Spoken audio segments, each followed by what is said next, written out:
ذہنی دباؤ کو ڈپریشن بھی کہتے ہیں، اور یہ دور جدید کی عام بیماری ہے، اس کا کوئی علاج نہیں ہے۔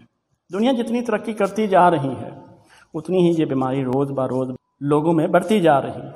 انسان کو غمی خوشی ملتی رہتی ہے، لیکن اس کا اثر تھوڑی دیر کے لیے رہتا ہے۔ اگر غم کا اثر کافی عرصے تک رہے اور اس سے معاملات زندگی متاثر ہو تو یہ ڈپریشن کہلاتا ہے۔ اس بیماری میں انسان ذہنی اور جسمانی کمزوری محسوس کرتا ہے، افسردہ رہتا ہے اور اپنے پسندیدہ مشغلوں میں بھی دلچسپی نہیں لیتا۔ اس کے ذہن میں خودکشی کے خیال آتے ہیں، اور ایسا شخص جو ڈپریشن میں جا چکا ہو وہ مستقبل سے مایوس ہو جاتا ہے۔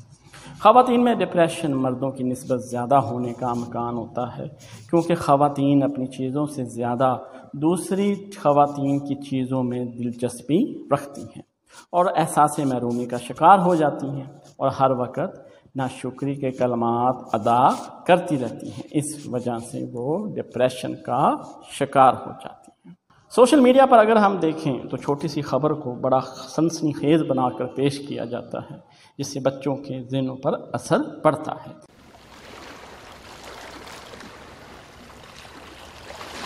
اس کے علاوہ آج کل بم بلاسٹ اور لڑکیوں کے ساتھ زیادتی کے کیسز خبروں پر بار بار دکھانا، اس سے لڑکیوں کے ذہنوں میں ڈر اور خوف پیدا ہو جاتا ہے۔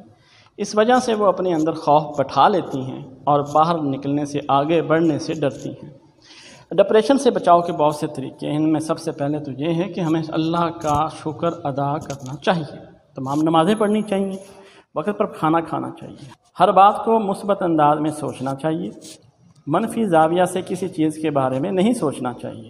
زیادہ عرصہ کوئی انسان ڈپریشن میں رہے تو موت بھی واقع ہو سکتی ہے، لہذا اگر معمولات زندگی میں زیادہ عرصے تک دلچسپی نہ ہو تو فوراً ڈاکٹر سے رجوع کر لو تاکہ اچھا علاج ہو سکے اور اپنی زندگی اچھے سے گزار سکے۔ ویڈیو کو شیئر کر دیجئے گا، اپنا خیال رکھیے گا۔ اللہ حافظ۔